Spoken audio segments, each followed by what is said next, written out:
लीजिए सुनिए मुंशी प्रेमचंद के लिखे कथा संग्रह मानसरोवर 3 की कहानी डिक्री के रुपए, मेरी यानी समीर गोस्वामी की आवाज में।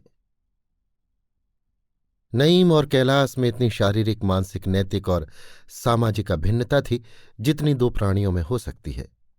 नईम दीर्घकाय विशाल वृक्ष था, कैलाश बाघ का कोमल पौधा। नईम को क्रिकेट और फुटबॉल, सैर और शिकार का व्यसन था, कैलाश को पुस्तकावलोकन का।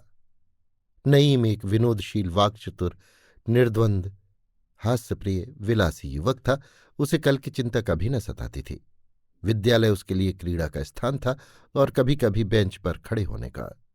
इसके प्रतिकूल कैलाश एक एकांतप्रिय, आलसी, व्यायाम से कोसों भागने वाला, आमोद प्रमोद से दूर रहने वाला, चिंताशील, आदर्शवादी जीव था। वो भविष्य की कल्पनाओं से विकल रहता था।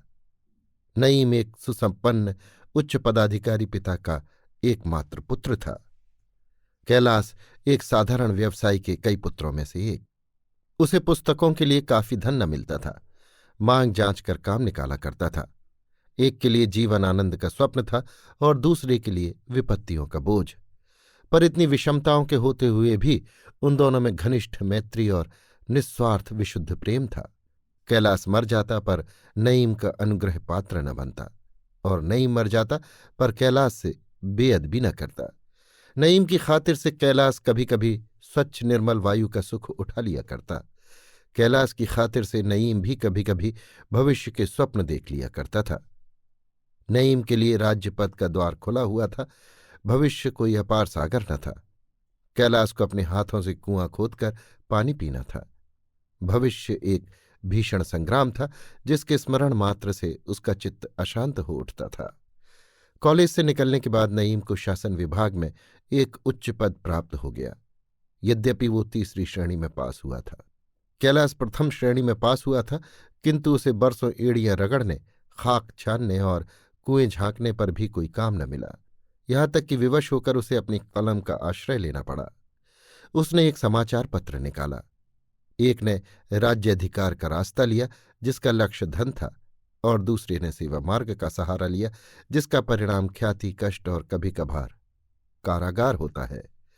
नईम को उसके दफ्तर के बाहर कोई न जानता था, किंतु वो बंगले में रहता, हवा गाड़ी पर हवा खाता, थिएटर देखता और गर्मियों में नैनीताल की सैर करता था। कैलाश को सारा संसार जानता था। उसके रहने का मकान कच्चा था, सवारी के लिए अपने पांव, बच्चों के लिए दूध भी मुश्किल से मिलता, साग भाजी में काट कपट करना पड़ता था। नईम के लिए सबसे बड़ी सौभाग्य की बात यह थी कि उसके केवल एक पुत्र था, पर कैलाश के लिए सबसे बड़ी दुर्भाग्य की बात उसकी संतान वृद्धि थी जो उसे पनपने न देती थी। दोनों मित्रों में पत्र व्यवहार होता रहता था, कभी कभी दोनों में मुलाकात भी हो जाती थी। नईम कहता था, यार तुम मजे में हो, देश और जाति की कुछ सेवा तो कर रहे हो। यहां तो पेट पूजा की सिवा और किसी काम के न हुए। पर यह पेट पूजा उसने कई दिनों की कठिन तपस्या से हृदयंगम कर पाई थी और उसके प्रयोग के लिए अवसर ढूंढता रहता था। कैलाश खूब समझता था कि ये केवल नईम की विनयशीलता है। ये मेरी कुदशा से दुखी होकर मुझे इस उपाय से सांत्वना देना चाहता है। इसलिए वो अपनी वास्तविक स्थिति को से छिपाने का विफल प्रयत्न किया करता था। विष्णुपुर की रियासत में हाहाकार मचा हुआ था। रियासत का मैनेजर अपने बंगले में ठीक दोपहर के समय सैकड़ों आदमियों के सामने कत्ल कर दिया गया था। यद्यपि खूनी भाग गया था, पर अधिकारियों को संदेह था कि कुंवर साहब की दुष्प्रेरणा से ही ये हत्याभिनय हुआ है। कुंवर साहब अभी बालिग न हुए थे। रियासत का प्रबंध कोर्ट ऑफ वार्ड द्वारा होता था। मैनेजर पर कुंवर साहब की देखरेख का भार भी था। विलासप्रिय कुंवर को मैनेजर का हस्तक्षेप बहुत ही बुरा मालूम होता था। दोनों में बरसों से मनमुटाव था, यहां तक कि कई बार प्रत्यक्ष कटु वाक्यों की नौबत भी आ पहुंची थी। अतएव कुंवर साहब पर संदेह होना स्वाभाविक ही था। इस घटना का अनुसंधान करने के लिए जिले के हाकिम ने मिर्जा नईम को नियुक्त किया। किसी पुलिस कर्मचारी द्वारा तहकीकात कराने में कुंवर साहब के अपमान का भय था। नईम को अपने भाग्य निर्माण का स्वर्ण सुयोग प्राप्त हुआ। वो न त्यागी था न ज्ञानी, सभी उसके चरित्र की दुर्बलता से परिचित थे। अगर कोई न जानता था तो हुक्काम लोग। कुंवर साहब ने मुंह मांगी मुराद पाई। नईम जब विष्णुपुर पहुंचा तो उसका असामान्य आदर सत्कार हुआ। भेंटें चढ़ने लगी। अर्दली से चपरासी, पेशकार, सईस, बावर्ची, खिदमतगार सभी के मुंह तर और मुट्ठियां गर्म होने लगीं। कुंवर साहब के हवाली मवाली रात दिन घेरे रहते, मानो दामाद ससुराल आया हो। एक दिन प्रातःकाल कुंवर साहब की माता आकर नईम के सामने हाथ बांधकर खड़ी हो गई। नईम लेटा हुआ हुक्का पी रहा था। तब संयम और वैधव्य की ये तेजस्वी प्रतिमा देखकर उठ बैठा। रानी उसकी ओर वात्सल्यपूर्ण लोचनों से देखती हुई बोली, हुजूर, मेरे बेटे का जीवन आपके हाथ में है। आप ही उसके भाग्य विधाता हैं। आपको उसी माता की सौगंध है जिसके आप सुयोग्य पुत्र हैं। मेरे लाल की रक्षा कीजिए। मैं तन मन धन आपके चरणों पर अर्पण करती हूं।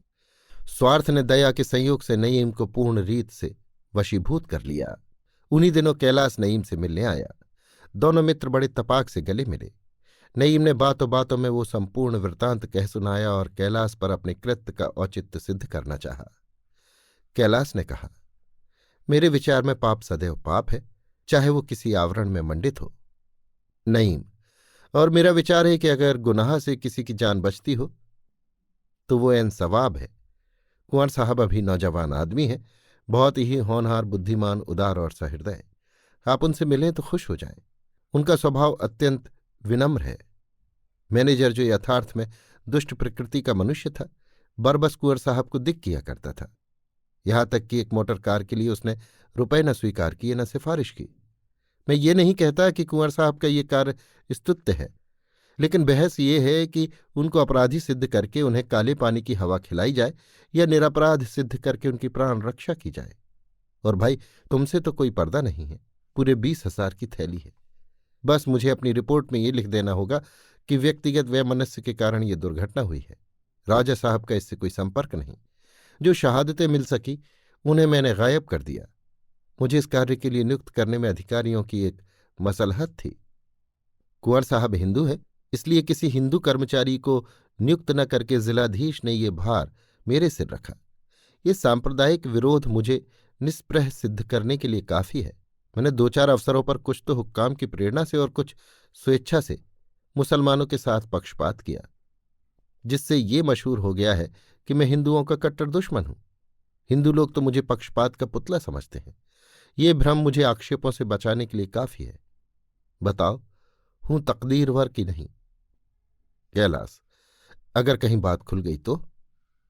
नईम, तो ये मेरी समझ का फेर, मेरे अनुसंधान का दोष, मानव प्रकृति के एक अटल नियम का उज्ज्वल उदाहरण होगा। मैं कोई सर्वज्ञ तो हूं नहीं, मेरी नियत पर आँच न आने पावेगी। मुझ पर रिश्वत लेने का संदेह न हो सकेगा। आप इसके व्यवहारिक कोण पर न जाइए, केवल इसके नैतिक कोण पर निगाह रखिए। ये कार्य नीति के अनुकूल है या नहीं। आध्यात्मिक सिद्धांतों को न खींच लाइएगा, केवल नीति के सिद्धांतों से इसकी विवेचना कीजिए। कैलाश, इसका एक अनिवार्य फल ये होगा कि दूसरे रईसों को भी ऐसे दुष्कृत्यों की उत्तेजना मिलेगी। धन से बड़े पापों पर पर्दा पड़ सकता है। इस विचार के फैलने का फल कितना भयंकर होगा, इसका आप स्वयं अनुमान कर सकते हैं। नहीं जी नहीं, मैं ये अनुमान नहीं कर सकता। रिश्वत अब भी 90% अभियोगों पर पर्दा डालती है, फिर भी पाप का भय प्रत्येक हृदय में है। दोनों मित्रों में देर तक इस विषय पर तर्क वितर्क होता रहा, लेकिन कैलाश का न्याय विचार नईम के हास्य और व्यंग से पेश न पा सका। विष्णुपुर के हत्याकांड पर समाचार पत्रों में आलोचना होने लगी। सभी पत्र एक स्वर से राजा साहब को ही लांछित करते और गवर्नमेंट को राजा साहब से अनुचित पक्षपात करने का दोष लगाते, लेकिन इसके साथ ये भी लिख देते थे कि अभी ये अभियोग विचाराधीन है, इसलिए इस पर टीका नहीं की जा सकती। मिर्जा नईम ने अपनी खोज को सत्य का रूप देने के लिए पूरे 1 महीने व्यतीत किए। जब उनकी रिपोर्ट प्रकाशित हुई तो राजनीतिक क्षेत्र में विप्लव मच गया। जनता के संदेह की पुष्टि हो गई। कैलाश के सामने अब एक जटिल समस्या उपस्थित हुई। अभी तक उसने इस विषय पर एकमात्र मौन धारण कर रखा था। वो ये निश्चय न कर सकता था कि क्या लिखूं। गवर्नमेंट का पक्ष लेना अपनी अंतरात्मा को पद दलित करना था, आत्म स्वातंत्र का बलिदान करना था, पर मौन रहना और भी अपमानजनक था। अंत को जब सहयोगियों में 2-4 ने उसके ऊपर सांकेतिक रूप से आक्षेप करना शुरू किया कि उसका मौन निरर्थक नहीं है, तब उसके लिए तटस्थ रहना असह्य हो गया। उसके वैयक्तिक तथा जातीय कर्तव्य में घोर संग्राम होने लगा। उस मैत्री को जिसके अंकुर 25 वर्ष पहले हृदय में अंकुरित हुए थे और अब जो एक सघन विशाल वृक्ष का रूप धारण कर चुकी थी, हृदय से निकालना हृदय को चीरना था। वो मित्र जो उसके दुख में दुखी और सुख में सुखी होता था, जिसका उदार हृदय नित्य उसकी सहायता के लिए तत्पर रहता था, जिसके घर में जाकर वो अपनी चिंताओं को भूल जाता था, जिसके प्रेमालिंगन में वो अपने कष्टों को विसर्जित कर दिया करता था, जिसके दर्शन मात्र ही से उसे आश्वासन, दृढ़ता तथा मनोबल प्राप्त होता था, उसी मित्र की जड़ खोदनी पड़ेगी।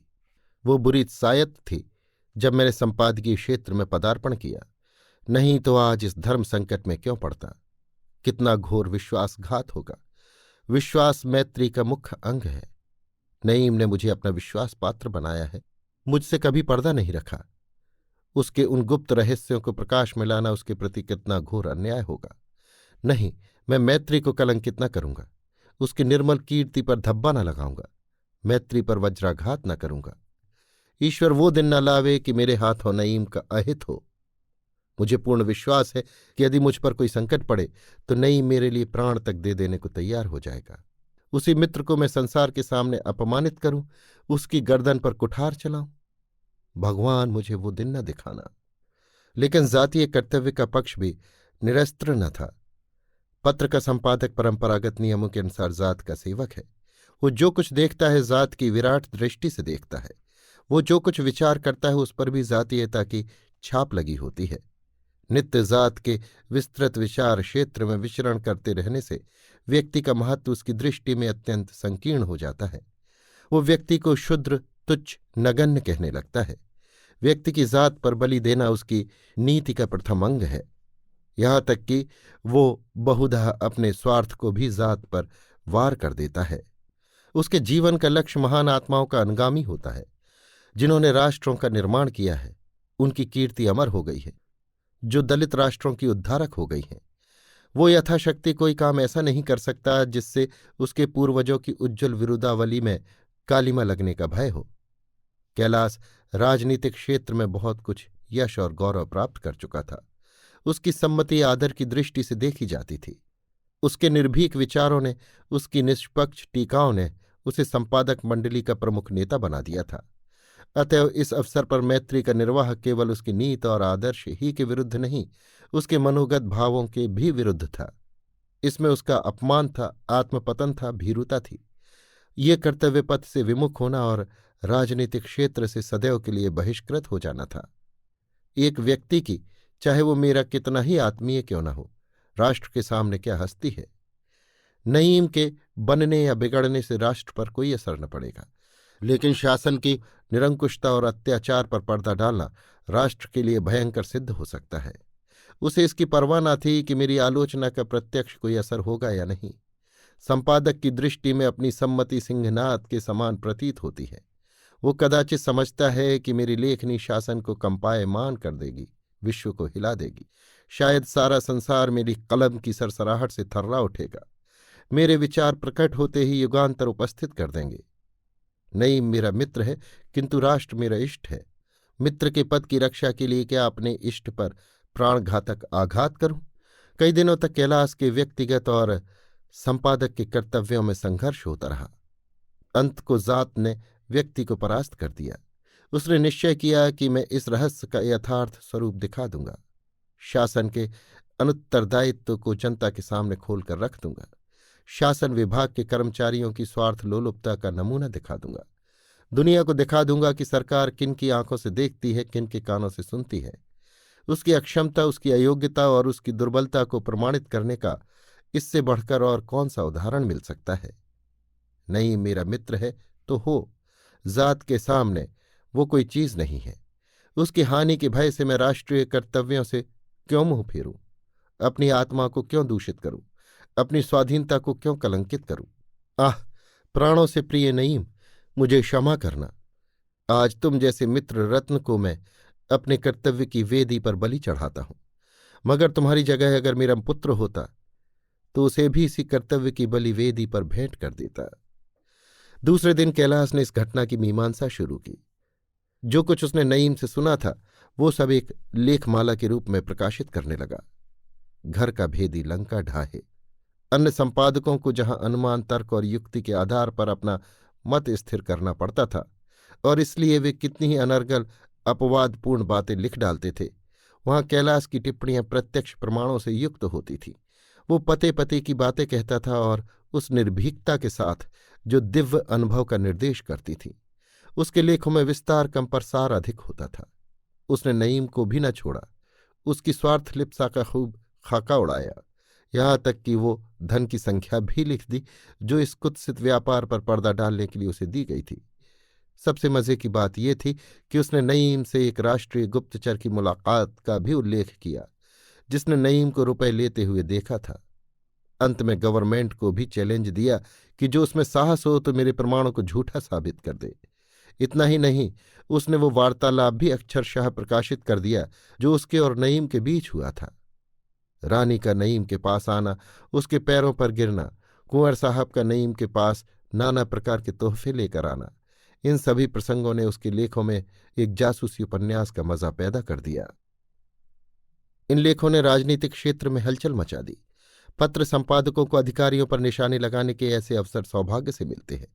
जगह जगह शासन की इस करतूत की निंदा करने के लिए सभाएं होने लगीं। कई सदस्यों ने व्यवस्थापक सभा में इस विषय पर प्रश्न करने की घोषणा की। शासकों को कभी ऐसी मुंह की न खानी पड़ी थी।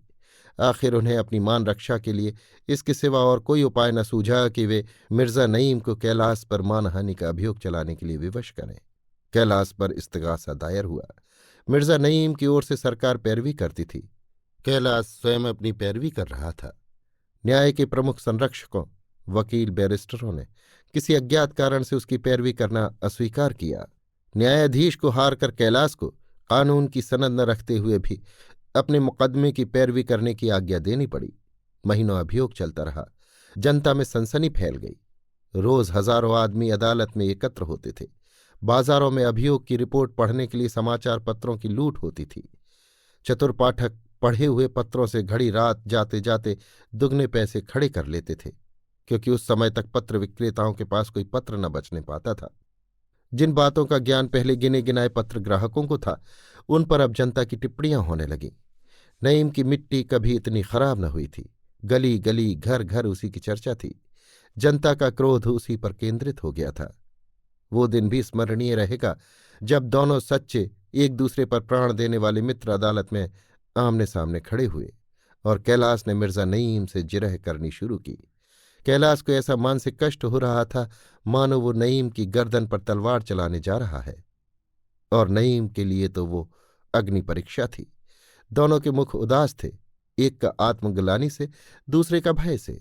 नईम प्रसन्न बनने की चेष्टा करता था, कभी कभी सूखी हंसी भी हंसता था, लेकिन कैलाश, आह, उस गरीब के दिल पर जो गुजर रही थी उसे कौन जान सकता है। कैलाश ने पूछा, आप और मैं एक साथ पढ़ते थे, इसे आप स्वीकार करते हैं? नईम, अवश्य स्वीकार करता हूं। कैलाश, हम दोनों में घनिष्ठता थी कि हम आपस में कोई पर्दा न रखते थे, इसे आप स्वीकार करते हैं? नईम, अवश्य स्वीकार करता हूं। कैलाश, जिन दिनों आप इस मामले की जांच कर रहे थे मैं आपसे मिलने गया था, इसे भी आप स्वीकार करते हैं?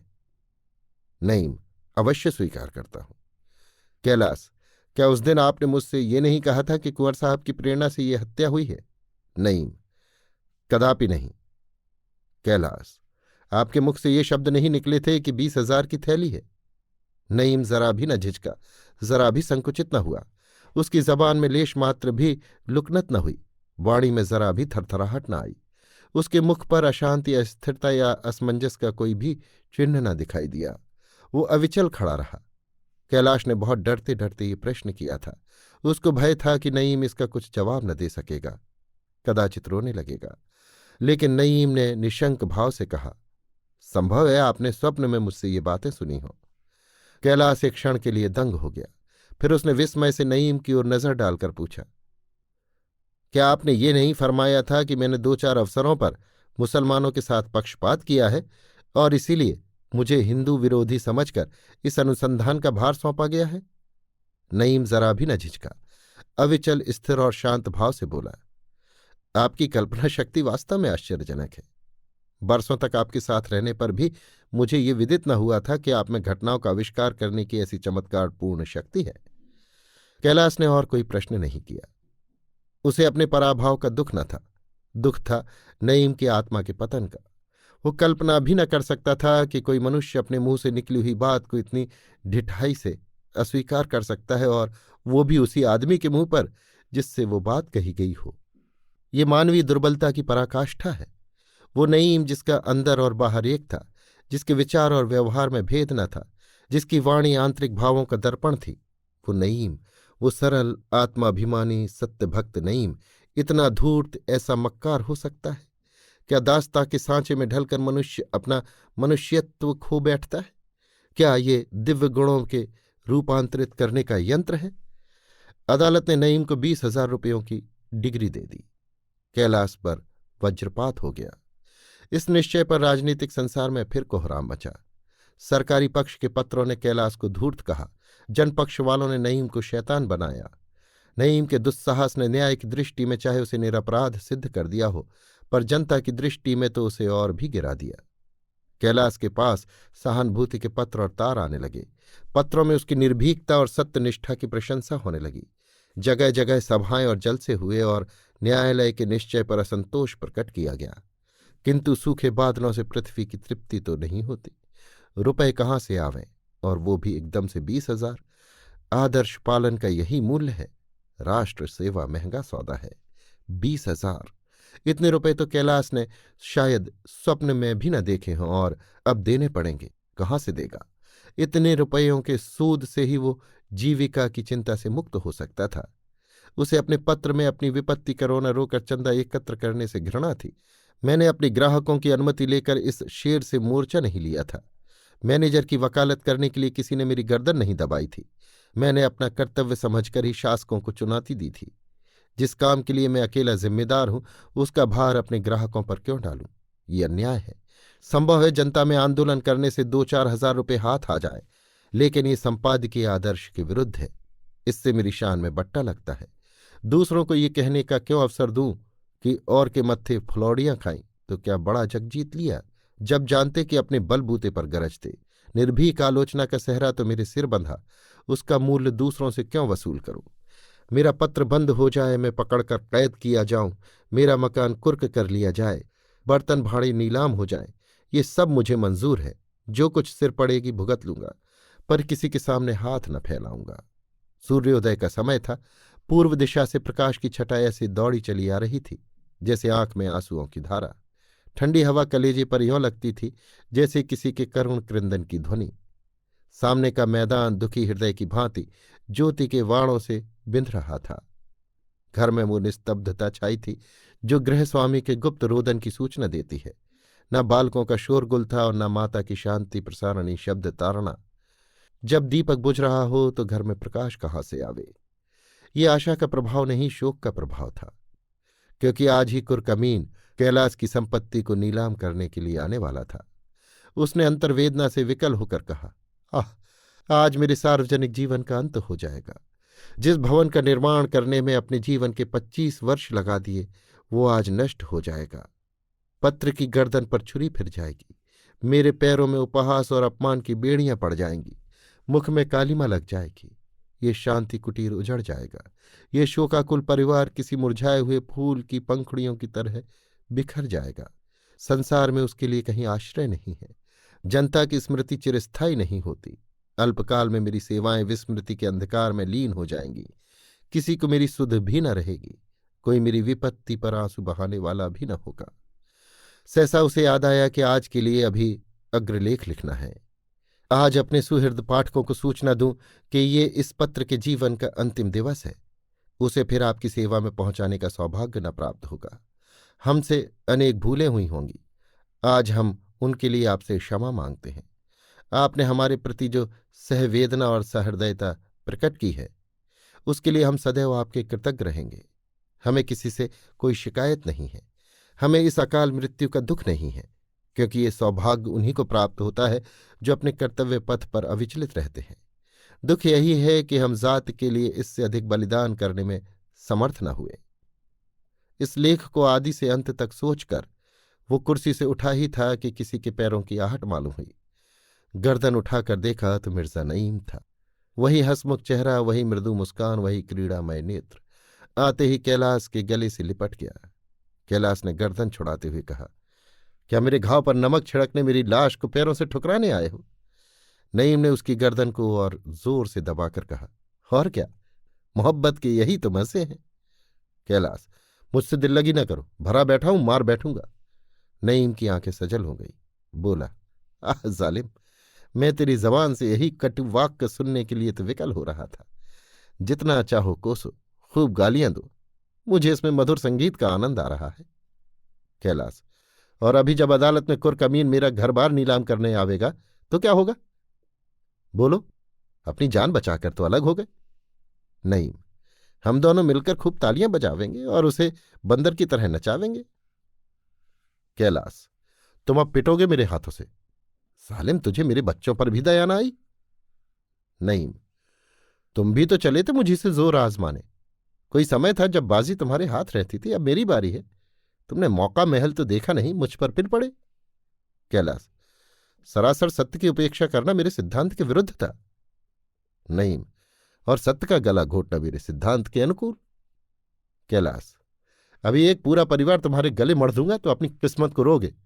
देखने में तुम्हारा आधा भी नहीं हूं, लेकिन संतानोत्पत्ति में तुम जैसे 3 पर भारी हूं, पूरे 7 हैं, कम न बेश। नहीं, अच्छा लाओ, कुछ खिलाते पिलाते या तकदीर का मरसिया ही गाए जाओगे? तुम्हारे सिर की कसम, बहुत भूखा हूं, घर से बिना खाए ही चल पड़ा। कैलाश, यहां आज 16वां दंड एकादशी है। सबके सब शोक में बैठे उसी अदालत के जल्लाद की राह देख रहे हैं। खाने पीने का क्या जिक्र, तुम्हारे बैग में कुछ हो तो निकालो, आज साथ बैठकर खा ले, फिर तो जिंदगी भर का रोना है ही। नहीं, फिर तो ऐसी शरारत न करोगे। कैलाश, वाह, ये तो अपने रोम रोम में व्याप्त हो गई है। जब तक सरकार पशु बल से हमारे ऊपर शासन करती रहेगी, हम उसका विरोध करते रहेंगे। खेद यही है कि अब मुझे इसका अवसर ही न मिलेगा, किंतु तुम्हें 20,000 रुपये में से 20 रुपये भी न मिलेंगे। यहां रद्दियों के ढेर के सिवा कुछ नहीं है। नहीं, अजी, मैं तुमसे 20,000 की जगह उसका 5 गुना वसूल कर लूंगा, तुम हो किस फेर में। कैलाश, मुंह धो रखिए। नहीं, मुझे रुपयों की जरूरत है, आओ कुछ समझौता कर लो। कैलाश, कुंवर साहब के 20,000 रुपये डकार गए, फिर भी अभी संतोष नहीं हुआ, बदहजमी हो जाएगी। नहीं, धन से धन की भूख बढ़ती है, तृप्ति नहीं होती। आओ कुछ मामला कर लो, सरकारी कर्मचारियों द्वारा मामला करने में और भी जेरबारी होगी। कैलाश, अरे तो क्या मामला कर लूं, यहां कागजों के सिवा और कुछ हो भी तो? नहीं, मेरा ऋण चुकाने भर को बहुत है। अच्छा, इसी बात पर समझौता कर लो कि मैं जो चीज चाहूं ले लूं, फिर रोना मत। कैलाश, अजी, तुम सारा दफ्तर सिर पर उठा ले जाओ, घर उठा ले जाओ, मुझे पकड़ ले जाओ और मीठे टुकड़े खुलाओ, कसम ले लो जो जरा चूं करूं। नहीं नहीं, मैं सिर्फ एक चीज चाहता हूं, सिर्फ एक चीज। कैलाश के कौतूहल की कोई सीमा न रही। सोचने लगा, मेरे पास ऐसी कौन सी बहुमूल्य वस्तु है, कहीं मुझसे मुसलमान होने को तो न कहेगा। यही धर्म एक चीज है जिसका मूल्य 1 से लेकर असंख्य तक रखा जा सकता है। जरा देखूं तो हजरत क्या कहते हैं। उसने पूछा, क्या चीज? नहीं, मिसेस कैलाश से 1 मिनट तक एकांत में बातचीत करने की आज्ञा। कैलाश ने नईम के सिर पर एक चपत जमाकर कहा, फिर वही शरारत, सैकड़ों बार तो देख चुके हो, ऐसी कौन सी इंद्र की अप्सरा है? नहीं, वो कुछ भी हो, मामला करते हो तो करो, मगर याद रखना एकांत की शर्त है। कैलाश, मंजूर है, फिर जो डिक्री के रुपए मांगे तो नौच ही खाऊंगा। नहीं, हाँ मंजूर है। कैलाश, धीरे से, मगर यार नाजुक मिजाज स्त्री है, कोई बेहुदा मजाक न कर बैठना। नहीं जी, इन बातों से मुझे आपके उपदेश की जरूरत नहीं, मुझे उनके कमरे में तो ले चलिए। कैलाश, सिर नीचे किए रहना। नहीं, अजी आंखों में पट्टी बांध दो। कैलाश के घर में पर्दा न था। उमा चिंतामग्न बैठी हुई थी। सहसा नईम और कैलाश को देखकर चौंक पड़ी। बोली, आइए मिर्जा जी, अब की तो बहुत दिनों में याद किया। कैलाश नईम को वहीं छोड़कर कमरे से बाहर निकल आया, लेकिन पर्दे की आड़ से छिपकर देखने लगा कि इनमें क्या बातें होती हैं। उसे कुछ बुरा ख्याल न था, केवल कौतूहल था। नहीं, हम सरकारी आदमियों की इतनी फुर्सत कहाँ, डिक्री के रुपए वसूल करने थे, इसीलिए चला आया हूं। उमा कहाँ तो मुस्कुरा रही थी, कहाँ रुपए का नाम सुनते ही उसका चेहरा फक हो गया। गंभीर स्वर में बोली, हम लोग स्वयं इसी चिंता में पड़े हुए हैं, कहीं रुपए मिलने की आशा नहीं है और उन्हें जनता से अपील करते संकोच होता है। नहीं, अजी, आप कहती क्या है? मैंने सब रुपए पाई पाई वसूल कर लिए। उमा ने चकित होकर कहा। सच? उनके पास रुपए कहाँ थे? नहीं, उनकी हमेशा से यही आदत है। आपसे कह रखा होगा मेरे पास कौड़ी नहीं है, लेकिन मैंने चुटकियों में वसूल कर लिया। आप उठिए, खाने का इंतजाम कीजिए। उमा, रुपए भला क्या दिए होंगे? मुझे एतबार नहीं आता। नहीं, आप सरल हैं और वो एक ही काइयां, उसे तो मैं ही खूब जानता हूं। अपनी दरिद्रता के दुखड़े गा गाकर सबको चकमा दिया करता होगा। कैलाश मुस्कुराते हुए कमरे में आए और बोले, अच्छा, अब निकलिए बाहर। यहां भी अपनी शैतानी से बाज नहीं आए? नहीं, रुपयों की रसीद तो लिख दूं। उमा, क्या तुमने रुपए दे दिए? कहाँ मिले? कैलाश, फिर कभी बतला दूंगा। उठिए हजरत। उमा, बताते क्यों नहीं, कहाँ मिले? मिर्जा जी से कौन पर्दा? कैलाश, नहीं, तुम उमा के सामने मेरी तौहीन करना चाहते हो? नहीं, तुमने सारी दुनिया के सामने मेरी तौहीन नहीं की। कैलाश, तुम्हारी तौहीन की तो उसके लिए 20,000 रुपये नहीं देने पड़े? नहीं, मैं भी उसी टकसाल के रुपए दे दूंगा। उमा, मैं रुपए पा गया, इन बेचारे का पर्दा ढका रहने दो। अभी आप सुन रहे थे मुंशी प्रेमचंद के लिखे कथा संग्रह मानसरोवर 3 की कहानी डिक्री के रुपए, मेरी यानी समीर गोस्वामी की आवाज में।